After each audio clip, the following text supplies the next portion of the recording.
Hello everyone, welcome to my channel.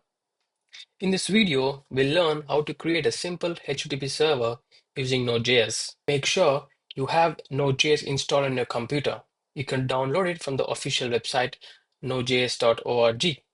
To check whether your system have Node.js or not, you can open the terminal and you can type node-v, and if you see the version, that means Node.js is installed in your system. Now, let's get started. We'll create a HTTP server that can send a response to the browser. It may be a JSON response or HTML response.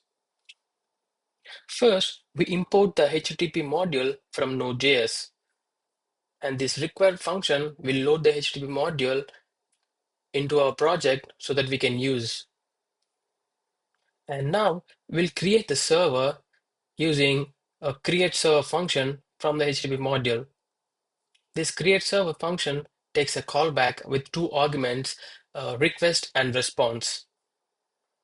After this, we have to set the headers first. We can use the write head function from the response. We can give the status code 200 as success response, and we can give the content type as HTML for now. And next, we can send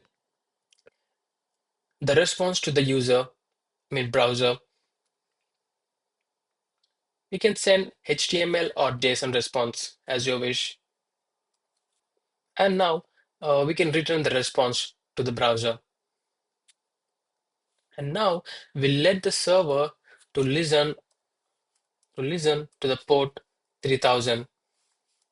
We can also write a callback function so that we get notified when the server is running. You can console log it like server is running.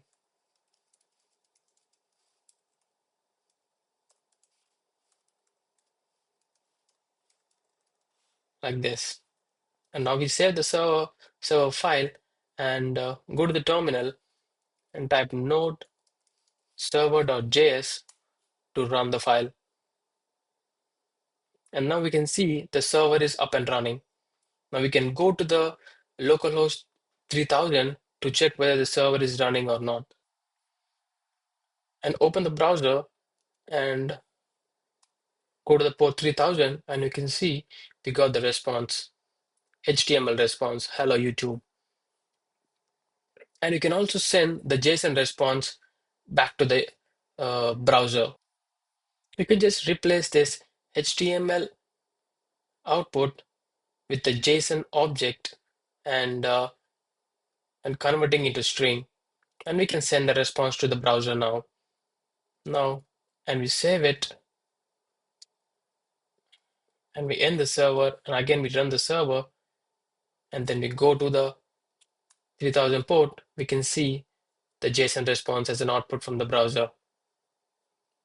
And that's it. We just created a HTTP response, HTTP server that can handle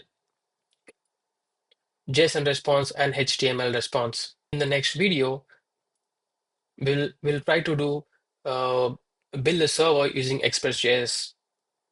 If you like this video, please share to your friends. Thank you very much.